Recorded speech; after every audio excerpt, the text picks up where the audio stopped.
Welcome to the real frontline, mga kuya. Let me give you the briefing you should have gotten at the airport.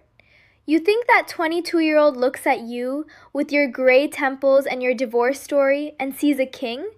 You think she's captivated by your soul when her friends are whispering about your bank account? You're not on vacation. You just walked onto a battlefield, and you're the prize. This isn't a romance story, it's a market, and your heart is the last thing anyone is trying to buy. Pay attention.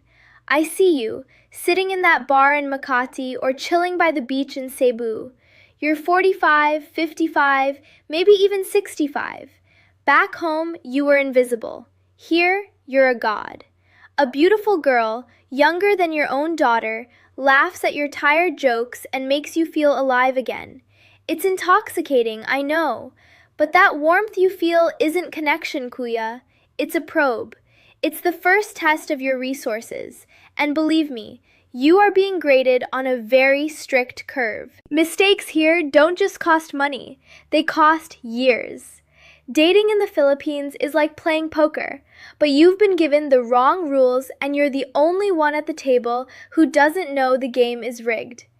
Every sad story about a sick mother is a bet raise. Every I love you is a potential bluff. Every tear is a calculated move designed to make you fold, to make you push your chips into the pot without thinking. You are betting your retirement, your time, and your sanity, while she is playing with house money. And the house always wins. You've been warned. This is not about finding your soulmate. This is about asset management. Her primary asset is her youth, her beauty, and a deep cultural understanding of your psychology. Your primary asset is your passport and your bank account. It's a corporate merger, not a Nicholas Sparks novel. She is executing a strategy for survival and advancement for her and her entire bloodline, and you are the key investor. The question is whether you are the willing chairman of the board or just the clueless ATM at the door. So for the next few minutes, I'm going to give you the war manual. I'm going to give you the field dispatches from my side of the line. I will give you a numbered list of the hard rules you need to survive this beautiful, dangerous, and expensive country. This isn't the advice your drinking buddies will give you, and it's damn sure not what she will ever tell you. This is the truth, and it's going to hurt. But it will also keep you from ending up broke, alone, and humiliated. You came here thinking you were looking for a partner, a lover, a wife. But in a game where every player has a hidden agenda, you can't afford to be sentimental. You have to decide what your real objective is, right now, before you lose another dollar or another night's sleep. This whole game is about one thing, and it isn't your happiness. Forget what you want for a second and think about what's possible. So let me ask you, do you want love, sex, or survival? Alright, let's get this map drawn, because you are wandering through enemy territory completely blind. Rule number 1. You think the other men she's texting are local boys who can't compete. You're wrong. Your real competition is the German retiree who just landed, the Australian FIFO worker on his break, and the American vet who just got his disability check. You are all bidding in a silent international auction for the same prime real estate. You're not in a love triangle. You're in a multi-front bidding war, and you're leaking intel, your money, all over the battlefield. I knew a guy, a sweet Canadian man, who thought he was building a foundation. He was sending a stipend, he called it. What he didn't know was that his exclusive girl was using his money to rent a nicer apartment to impress an Italian who was flying in for a 2-week trial period. The Canadian was funding the logistics for his own replacement. He was the supply depot for an army that was about to overrun his own position. You can't win a ground war if you're paying for the enemy's transportation. Rule number 2. And this one is for the men who have been invisible for decades. You are paying for validation, not love. The "Good morning, handsome" text that arrives 5 minutes after the Gcash notification hits? That's not romance, that's a proof of payment. You are starved for affection. I get it. But you have turned yourself into a validation vending machine. You insert cash, she dispenses a compliment. It's the saddest transaction in the world because both of you know the product is fake. The real trap isn't the money you lose, it's the addiction to the lie. You start needing that hit of fake praise just to get through your day. You're so desperate to believe you're still a king that you'll pay anyone to polish the plastic crown she put on your head. But the moment the money stops, the compliments stop. The silence that follows is more brutal than any insult, because it's the sound of the truth you paid so much to avoid. You didn't buy a girlfriend, Guya. You hired a PR team. But these are just the basic entry-level mistakes, the kind of tactical errors that lose you a skirmish, not the war. They cost you money and a bit of pride, nothing more. They're the simple ambushes. The next mistake, however, the next one is different. This is where we move from simple scams to strategic sabotage, where she gets you to hand over the keys to your entire fortress without firing a single shot. And that is where the real damage begins. Pay very close attention now. Rule number 3 is where you decide if you're the captain of your own ship or just a taxi driver for her family's ambitions. Every manufactured crisis, every sudden emergency that only your money can solve is a test of your command. Are you in control, charting a course, or are you just a ride for hire, being told where to go, how fast to drive, and paying for the fuel yourself? She's checking if you have a destination in mind, or if you're just circling the block waiting for her next set of directions. Then comes the jealousy game, rule number 4. She'll pick a fight over a glance you gave the waitress, or tell you a sad story about an ex who still messages her. This isn't passion, Kuya. It's a probe. She's throwing smoke grenades to see how you react in chaos. Will you apologize for things you didn't do? Will you offer expensive gifts as a peace offering? She is measuring your desperation. Every time you scramble to prove your loyalty, you're telling her your emotional fortress has no walls and she's free to loot the armory. Next up is rule number 5, the future fake out. She paints a beautiful picture of our future. A little house, a baby, a small business. It's intoxicating, but look closer at the canvas. This vision always appears right when you're about to question an expense, or when she needs a big capital injection for a family problem. She's not selling you a dream. She's issuing a forward-dated invoice for services not yet rendered. You're funding the idea of a future, a down payment on a construction that never breaks ground. Rule number 6, pay attention to the performance. With her friends, she's the doting girlfriend, hanging on your every word. You are the star of her show. But what happens when the audience leaves? Does the energy die? Does the affection switch off?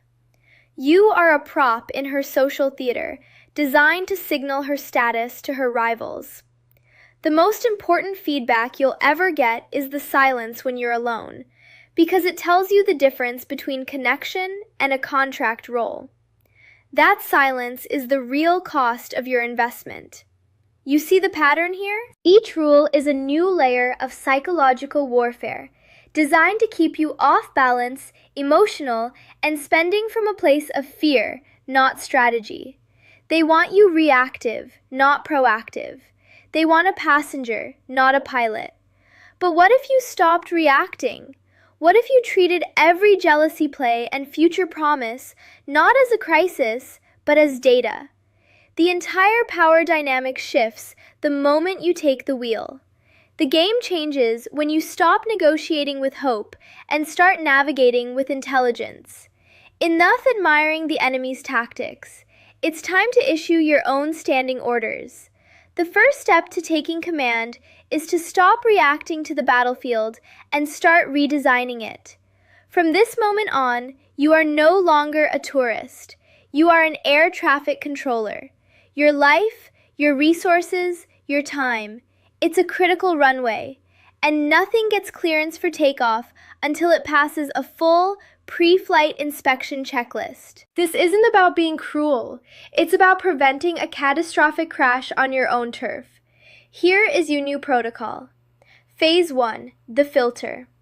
Every single request that comes in, for money, for time, for attention, goes through a binary check. Is this action building a plane for us to fly in together, or is it just loading her family's cargo onto the jet you're fueling? Is it a request for partnership, or a bill for her solo operations?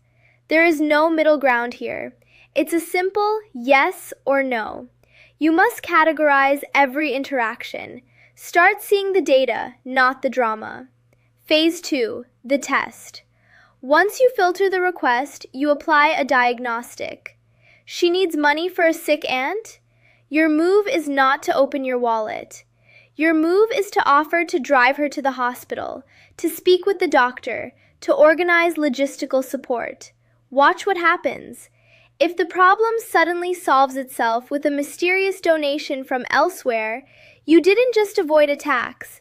You confirmed the engine was a fake. Her reaction is not an emotional outburst. It's the result of your test. Phase 3, the decision. This is where you reclaim your command. Based on the data from your test, you make a go or no-go call. If the checklist fails, you deny clearance. It is not a negotiation. It is a final judgment from the tower. You don't get angry, you don't argue. You simply state, that doesn't work for me. This is your operational security. It's the firm, calm, and absolute no that separates the captain from the clueless passenger who pays for a ticket on a flight going nowhere. Filter, test, decide. That's it. That is the entire machinery of your new power. Burn it into your brain. Write it on the back of your hand if you have to.